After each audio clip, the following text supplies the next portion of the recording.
Today's topic is Dalton's law of partial pressure. Statement. The total pressure exerted by the mixture of non-reacting gases is equal to the sum of the partial pressures of individual gases.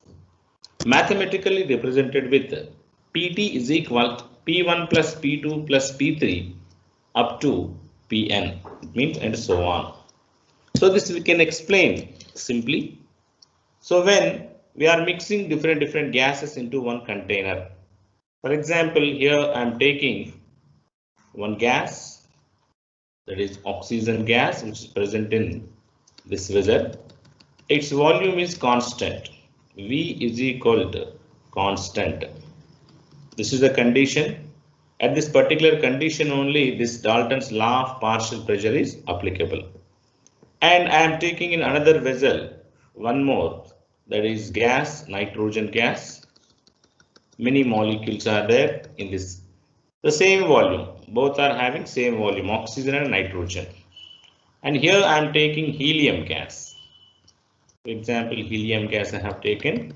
All the three vessels are equal volumes, same volume.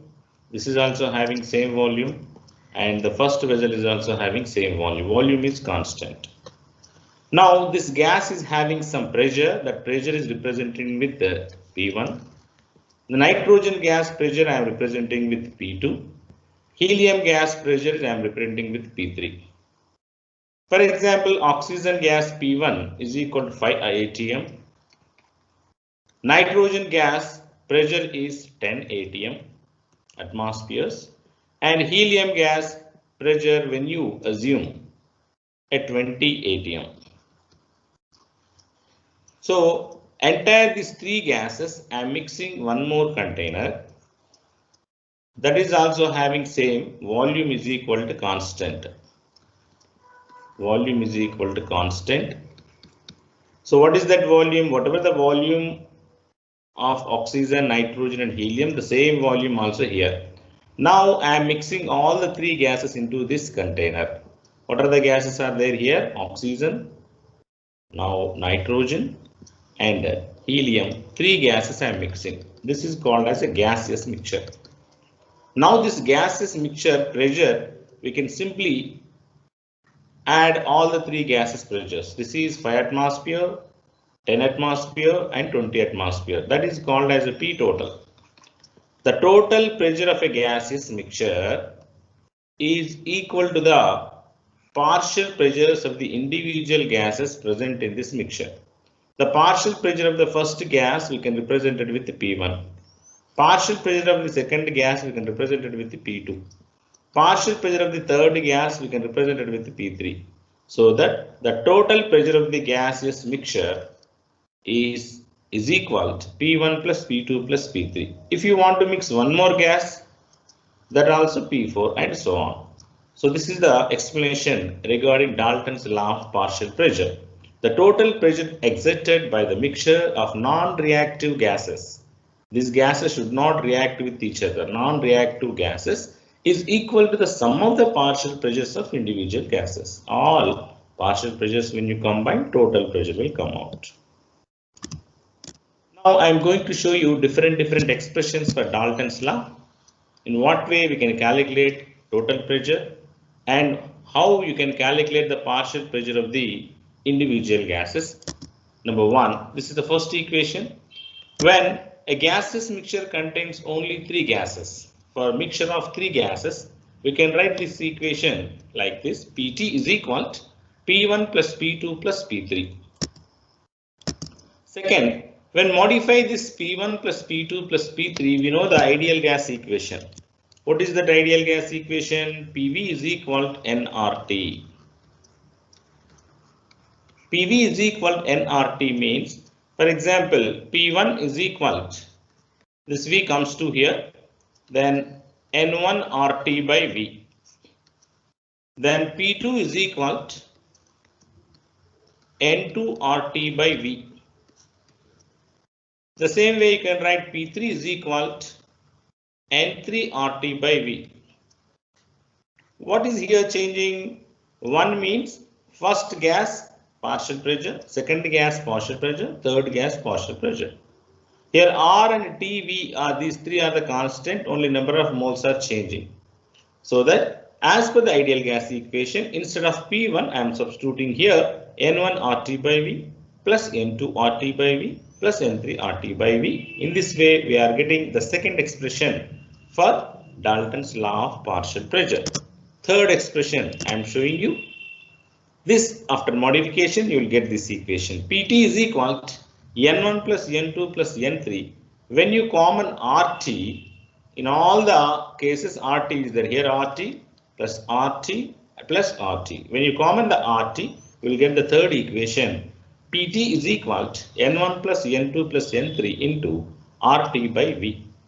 And after the modification of this equation, you will get one more thing. Look at carefully on the screen. Where here X1 is equal number of moles of first gas by number of moles of all gases in the mixture. Here X1 means it is known as a mole fraction. X1 means mole fraction. So mole fraction of any substance, for example, mole fraction is represented with the letter X. In a gaseous mixture, we have two or three components are there. For example, this is one component, another one, second component, third component. Okay, so this is one of the gas, this is the another gas. When you assume like this is the third gas. First gas, for example, oxygen, the second gas is nitrogen, third gas is helium. So this oxygen gas means it is having this volume. It means it is having some moles. Some number of molecules are there. So this is called number of moles. And nitrogen also contains some fixed amount of number of moles. Helium also contains here some fixed amount of number of moles. Now I want to calculate mole fraction means, for example, oxygen number of moles N1 is equal to 2. Nitrogen number of moles N2 is equal to 10. Helium number of moles N3 is equal to 20. Just you can assume like this. Now mole fraction formula, when you want to calculate the mole fraction of oxygen means oxygen moles divided by all components moles. So mole fraction we can represent it with X. Oxygen mole fraction is equal to number of moles of oxygen. How many moles of oxygen is there here? 2 moles of oxygen divided by all the gaseous mixture number of moles. What are all the gases means? Oxygen moles, nitrogen moles and helium moles. So that's the reason N1 plus N2 plus N3. This is oxygen moles.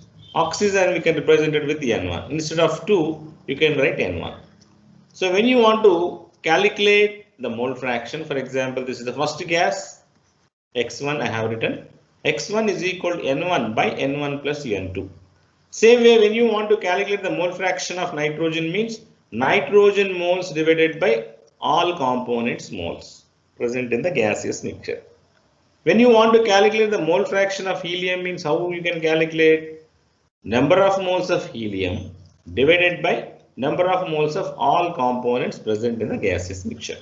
So that's the reason here I have given the equation. Mole fraction means, for example, first gas mole fraction means number of moles of first gas. It means N1 divided by number of moles of all gases in the mixture. When you take 3 gases means what are the number of moles? N1 plus N2 plus N3.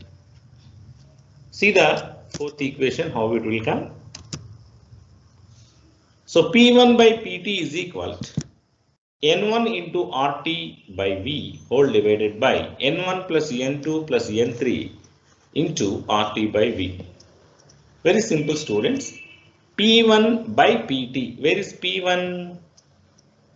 Where is P1? This is the P1. See here, this is the P1.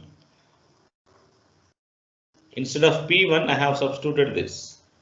P1 means N1 RT by V whole divided by PT, total pressure. This is the PT.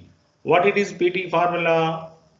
N1 plus N2 plus N3 into RT by V. So that RT by V, RT by V when you get cancelled. What is the formula is left here? P1 by Pt is equal to N1 by N1 plus N2 plus N3. N1 by N1 plus N2 plus N3. So N1 by N1 plus N2 plus N3 means what I told? Mole fraction. So you'll get one more equation. So X1 is equal to what? N1 by N1 plus N2 plus N3. So N1 plus N2 plus N3 means it is all moles present in the gaseous mixture. We can represent it with simple N. N means number of moles of all the components present in the gaseous mixture, that is N1 plus N2 plus N3. So that X1 means you have to substitute this formula, or X1 is equal to N1 by N. So now look at this. This is the third equation. What do you want to learn? P1 by Pt is equal to N1 by N1 plus N2 plus N3. Once again, I am telling about the all equations. So first one, P total is equal to partial pressures present in the gaseous mixture, P1 plus P2 plus P3. When P total, instead of P1 as per the ideal gas equation, N1 RT by V plus N2 RT by V plus N3 RT by V. Now I am calculating P total after modification after common N1 plus N2 plus N3 into RT by V. Now the ratio I am taking P1 by Pt ratio is equal to what is coming, my dear students? N1 P1 ratio, P1 by Pt is equal to N1 by N1 plus N2 plus N3. When you get cancelled these two, final formula is this one only. P1 by Pt you have to remember N1 by N1 plus N2 plus N3. Instead of all these things, you can substitute this one. P1 by Pt is equal to N1 by N1 plus N2 plus N3. N1 plus N2 plus N3 means X1. So P1 by P2 is equal to X1. Entire this whole thing indicates X1. So P1 by Pt is equal to N1 by N. P1 by Pt is equal to what? This is N1 and entire whole this thing is N. See here N1 by N. Instead of X1, I have substituted N1 by N, N1 by N. So this is about the fourth equation. Fourth equation, this is the final one. P1 by Pt is equal to N1 by N1 plus N2 plus N3. This we can represent it whole thing. We can represent it as X1. P1 by Pt is equal to X1. Then X1 instead of X1 you can substitute this also. Finally, the fifth equation. The partial pressure is equal to the mole fraction of into total pressure. So based on this equation, you can calculate the partial pressure. What is partial pressure? P1. P1 is equal to what? Mole fraction X1 into total pressure. So partial pressure P1 is equal to mole fraction X1 into Pt. This you can get from this equation. So P1 is equal to X1 into Pt. Now the fourth equation is Dalton's law of partial pressure. Partial pressure and aqueous tension relationship. Partial pressure of dry gas is equal to partial pressure of moistured gas minus aqueous tension. Seventh equation. Partial pressure of the gas with respect to volume. When they have given volume, volume percentage divided by 100 into total pressure. Eighth formula. Mixing of two gases has the resultant partial pressure. P is equal to P1 plus P2 plus V2 divided by V1 plus V2. It means two individual gases when you mix it. Mixing of two gases, for example, helium gas, I am taking nitrogen gas, I am taking these two gases. This is different volume. It is having V1, not same volume, V1. This is the different volume, here V2 volumes. All these things I am taken into one vessel. Now calculate this mixture pressure, means you have to find out it is having some pressure P1, it is also having some pressure P2. You know P1 V1, P2 V2. Based on this you can calculate this total pressure of this gaseous mixture. P is equal to P1 plus V1, P1 V1 plus P2 V2 by V1 plus V2. Ninth one. Relative humidity. You can calculate it by using this formula, partial pressure of water in air divided by partial pressure of water. And Dalton's law of partial pressure is not applicable to the mixture of reacting gases. When you mix two gases, when you undergoes chemical reaction, this Dalton's law will not applicable. The example is, these are the examples, CO and Cl2, you should not mix it. When you should mix it, what will happen? They undergoes chemical reaction. When the undergoes chemical reaction, that is not at all a gaseous mixture, you will get the new product. So the Dalton's law is not applicable for mentioned these 8 gases. For what gases these Dalton's law applicable means, I am showing here. Dalton's law of partial pressure is applicable to the mixture of non-reacting gases, which are N2 with H2, N2 and O2, CO2 and SO2, H2 and O2, SO3 and O2, NO2 and O2. Okay, these 11 different expressions used for the calculation of total pressure